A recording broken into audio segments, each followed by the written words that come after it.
He's the Grand Poobah. The Grand Poobah, There yeah, you man. go. Well, good to meet you, Dutch. I'm overwhelmed. Like, you're awesome, dude. I've been watching you since you had maybe 400 subscribers. So, yeah. Oh, thank you, man. Awesome work. Dude, awesome. Thank you. That was 6 channels ago too, remember?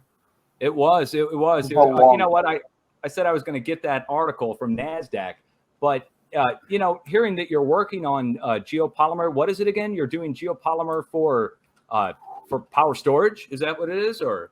Well, as soon as I get my formula right on geopolymer, I'm actually going to be building a replica of a pyramid that works, because I have vortex coils already, which is kind of like the fire within, if you want to look at it that way.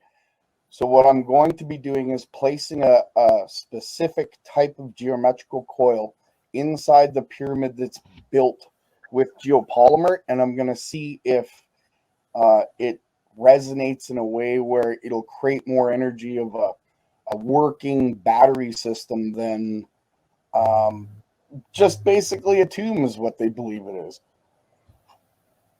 So that's my goal anyway. That's what I'm working on. That's cool. That is really cool.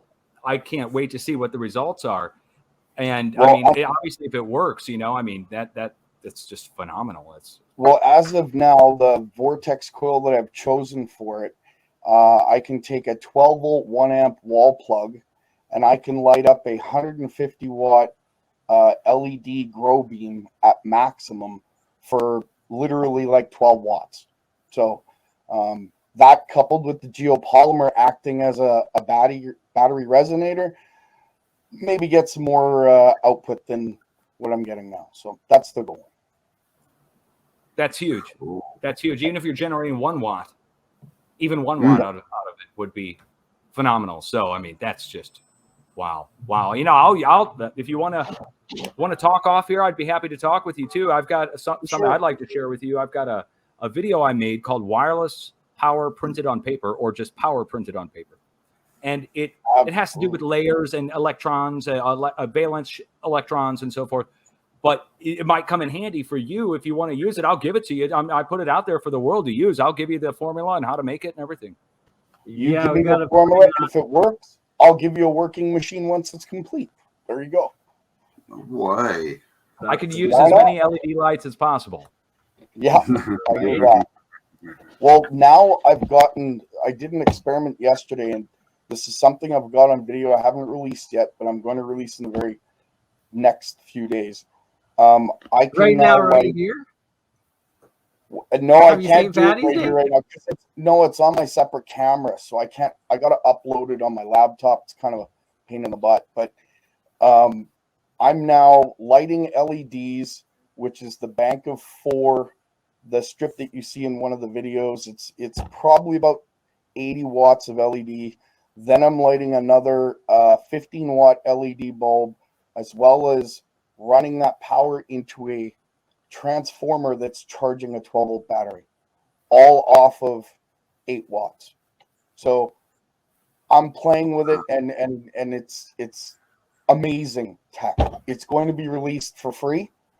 I'm going to go after the market of people that can't build them or don't want to build them themselves, but all the plans and everything and how to build them will be released for free, so that anyone that wants to build them themselves can. So I've been doing tutorials. Those will be getting released on Bernie's channel because I promised him. So he's got the scoop, but that's coming. So I'm almost there. That's the way to do it. That's the way to do it. I mean, you know, who wants to be a billionaire? Honestly, like, if you really think about it, like, who would really want to be a billionaire? You know, with more money comes more problems. So billionaire would suck. So it's better. They only let you have that much if they have something else on you. You know, like that's what I mean. If you're getting, you know, free land, free electricity, you know, growing your own food, you don't need $1 billion, do you? Well, that's the other part of it too. The electroculture. If we prove it in these experiments that I'm doing now, from what I learned in the past and what I'm doing now, and all the old data that I've gotten from all these newspapers, just blows my mind. we're going to be able to grow food 1/3 quicker with almost double the output, at least at 60%. Wow. So that's going to help a ton of people once they these experiments complete, if they're conclusive. Again, right now they're experiments. And it's also less water, no fertilizer and less water too, isn't it? Yes, big time. Yeah. And it can all be stem from atmospheric electricity. You could use a little solar panel to start it. It's so easy how this can be put together. So one step at a time. But again, when those experiments are conclusive, then again, that's another aspect to this tech. So my belief system is, when it comes to the pyramids, when they were operating, and I'm sorry if I'm taking up the spotlight here for a moment, but when they were operating, they acted as power systems that ionized the air at the base of the pyramid. And with the ebb and flow of the River Nile, which was much closer to the pyramid at the time, because of what's underneath the pyramid, which is basically a huge piezoelectric crystal, when the ebb and flow of the water would come up from the waxing and waning of the moon, it would create that pressure and high voltage within the pyramid. And the whole high voltage, coupled with breaking water from into hydrogen and oxygen, the flow of the gas turning into plasma, with the sound coupled with the resonance of the actual geopolymer of the pyramid itself, acted as an ionization for the whole ground area, like a big electroculture system, and the water acted as the negative. So it was almost like a Garden of Eden surrounding all the pyramids when they were in operation. That's part of the theory. If they remove the water, that would turn them off. Yeah, and there was a couple other reasons why they shut off. Like, if you go back into the history books of when, I wouldn't say history books, you'd have to actually go into the Bible, and you go to Moses when he took the Israelites out of Egypt. He also took the Ark of the Covenant. At least that's theory. Which so also fit exactly inside the sarcophagus in the King's Chamber of the Great Pyramid. Which, because of the way it was built, would act like a giant capacitor. The capacitor, exactly. On that point, it would facilitate the pulse within the resonance of the pyramid itself. So so that could kill it as well. So it was. So that's part of the theory. I'm gonna kind of release that out all in a series of videos in the near future. But yeah, so that's where I'm at with that. I think you're right, Gerald. You know, I just wanted to show you something that I put it into the chat room while we're talking here, but you mentioned bring it up on screen. Let's all see. Oh, I will. I'll bring it up here on screen right now. Check it out. Look at this. This is now. First of all, you mentioned the capacitor and the water flowing. It's just into St. Louis, Missouri, for instance. Here in St. Louis, here's a plan of the French from the 1790s showing St. Louis downtown. And on the north side, look which way the north is. So north is pointing to the right. But in the north side of St. Louis, we have an old StarFort where they're building the Geospatial Agency now, which I showed at the start of this broadcast. This is where the Geospatial Agency is being built now in 2023. And you'll notice that around it is water, and it's flowing out and then falling down a waterfall where they have a bridge. And then it goes down to the Mississippi River. Now, the St. Louis Arch has been built right here along the river, and right across the river are the Cahokia Mounds with their whole layer thing going on with the multiple layers. Earth batteries. Right. Now, the flowing water is a big thing because this StarFort here has been hidden.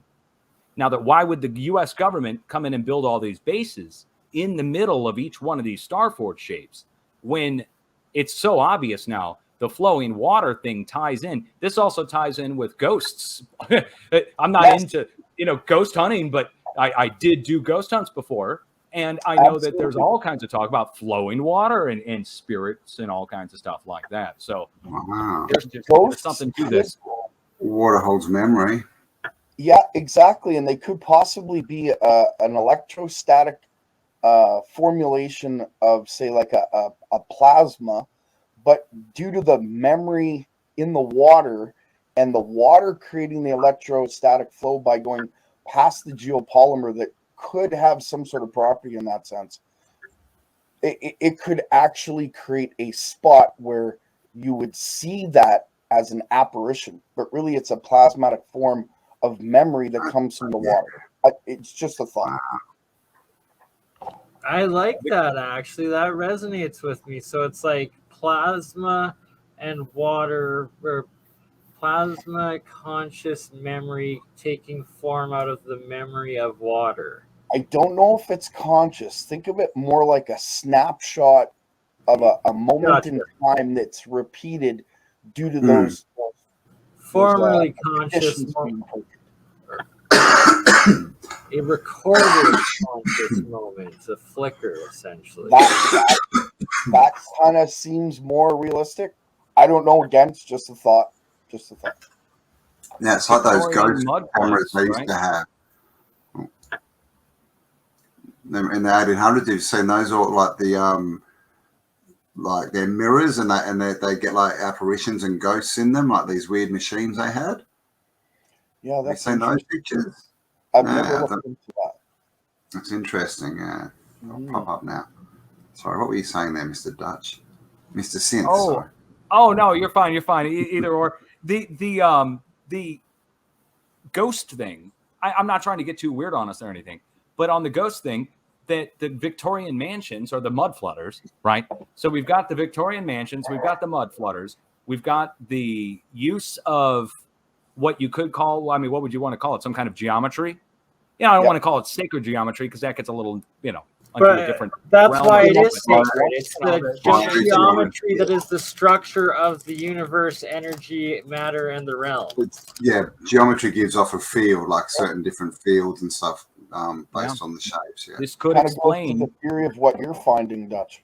You're finding geometrical energy forms that were literally turned into matter of previous civilizations and how they operated, maybe on some sort of a subconscious level. I don't know, but what you're finding is absolutely amazing. So it could be the long skulls have a resonance. I mean, it might be something as simple as a longer wave in your skull, and a standing wave in your skull or something. I mean, possible. That's how they're telepathic. Yeah, definitely, like telepathy. But it wouldn't be mystical telepathy. It would be scientific telepathy. There'd be a reason behind it. There'd be some reason that would happen. That would explain why they were special, why they were the kings and queens, why they had the long skulls. Yeah. They were literally projecting their thoughts, and it's just possible. And then what do they put on the top of all